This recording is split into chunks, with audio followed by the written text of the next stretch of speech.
First, let me thank you for inviting me to share my thoughts with you. And I must state in advance that I'll not talk about myself at all. It is very difficult to ask one to talk about oneself. But I'll share my thoughts with you as a Kenyan and as an African. I want to preface my conversation with you out of a book that I first read in 1979. I've not read the book since, but I remember the book very well. This is a book written by one of the great Greek writers, Sophocles. It contains 3 books or 3 plays, which are very famous and which I believe you should know. And if you do not know them, I believe that you will find out where they are and read them this evening. The 3 plays are Antigone, Oedipus at Colonus, and Oedipus. I have faith that you have read those famous plays written long before the birth of Christ. And I want to preface, as I said, what I want to say with a conversation that takes place in the book of Oedipus. Oedipus is a Greek legend, and it is recorded in that book that it was prophesied by the oracle of Apollo that Oedipus would kill his father and marry his mother. And when he was born, the parents threw him into the wilderness that the prophecy may not come to pass. Unknown to them, the little boy was picked up by somebody and brought up, and in his adulthood he heard about the story, and he tried to run away from home. And as he was running away, he met an old man and killed the old man. Little did he know that that was his father. Of course, the story then says that he went into the kingdom of Thebes and he saved the city by solving a riddle. And the prize was that he was allowed to marry the dead king's wife. Little did he know that the dead king's wife was his mother, Jocasta, his father having been King Liars. Then tragedy started striking in Thebes. People were dying, bad things were happening, and he himself decreed that whoever found out what killed the king would be exiled from the land.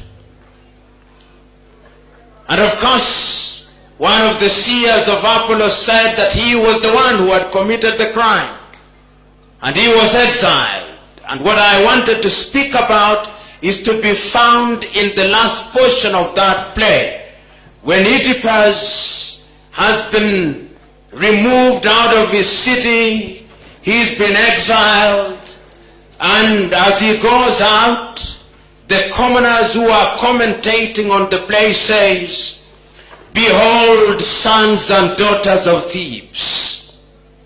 This was Oedipus, the greatest of all men. He was envied by all men. Behold, what a tide of misfortune swept over his head. Then learn that mortal man must always look to his ending, and none can be called happy until the day that he dies and carries his happiness to the grave in peace. Why did I want to cite that? That is equally true that none can be called successful until the day that he or she dies and carries his success to the grave in peace. As long as we are alive, Any claim that we are successful is not only arrogant but misguided. For the moment, what we appear to be doing is that we are on the right path. And what you should do is to pray that we should continue to be on that path. History has demonstrated times without number that men whom we thought to be successful betray you at the 11th hour. And therefore, ours is to be humble. I'm still with you in Greece. In those days of Sophocles, there also lived a great man, Socrates, of whom you know much. It is recorded that the oracle of Apollo wanted to determine who was the wisest man in Greece. And he sent out one of his oracles to go out in Greece and determine who was the wisest. In those days, Greece was known for many great things. The great writers of the time.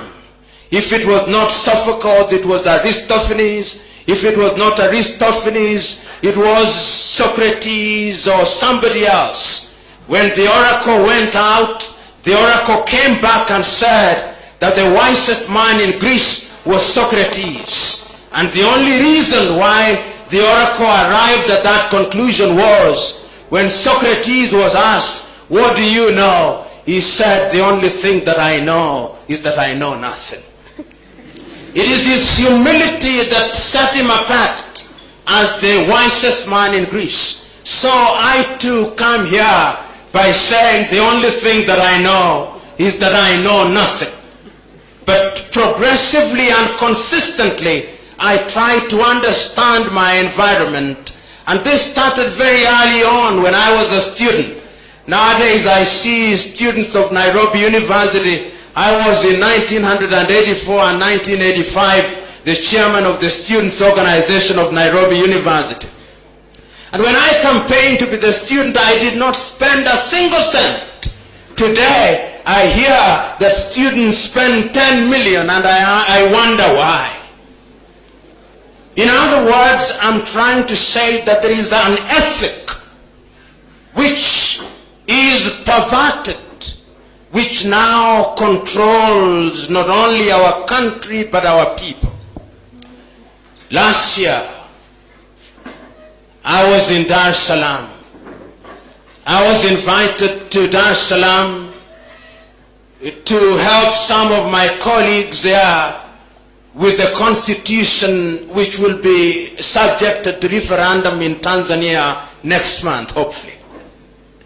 And as I was traveling at the Julius Kambarage Nyerere International Airport in Dar es Salaam on my way back to Kenya, I had my bag.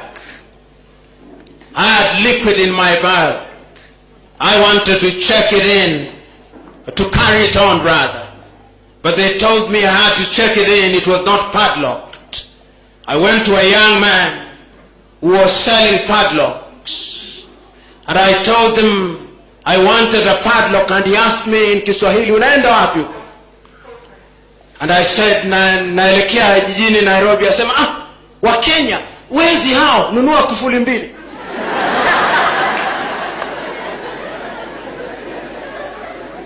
That tells you the image of Kenyans that is out there. Several years ago, I was in Zanzibar, and a Tanzanian minister in his unguarded moment was speaking, and he said, hili swala la Jumuiya ya Afrika Mashariki ni swala nzuri sana. Kwanza, itapanua soko, itawawezesha wana wa Afrika Mashariki kusafiri, lakini kitu kinachotuogopesha ni wa Kenya. Kwanza kabisa, hawana nidhamu. Siasa zao ni duni na za kikabila.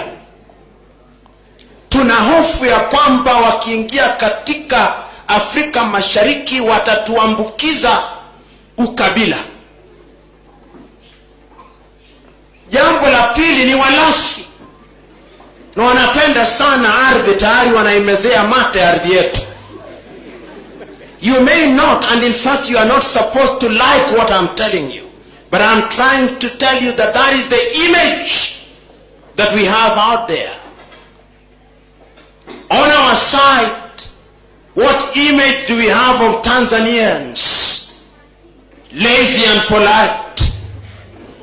Polite. Equally of Tanzanians or Ugandans. But the question is, we claim to be a Christian country, 80% Christians. But whenever I go to church on Sunday, when the congregation is invited to take the Holy Communion, and their reverends here, they tell the congregation, we are in the house of God. But ladies, carry your bags, because there are people who may steal. Even in church, we steal.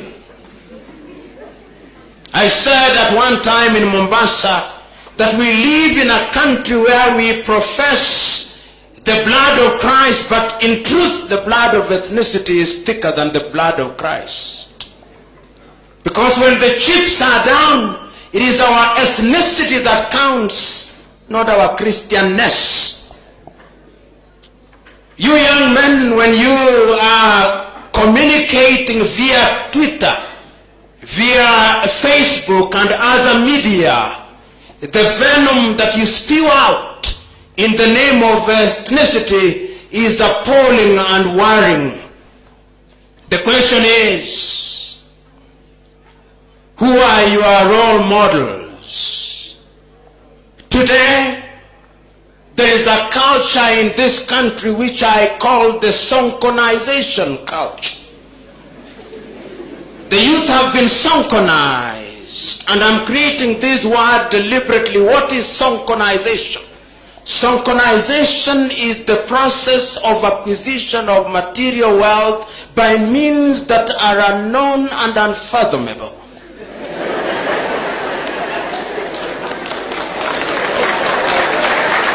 And once it has been so acquired, is to distribute that wealth with abject abandon in order to entice the people whose only desire is to acquire wealth by whatever means.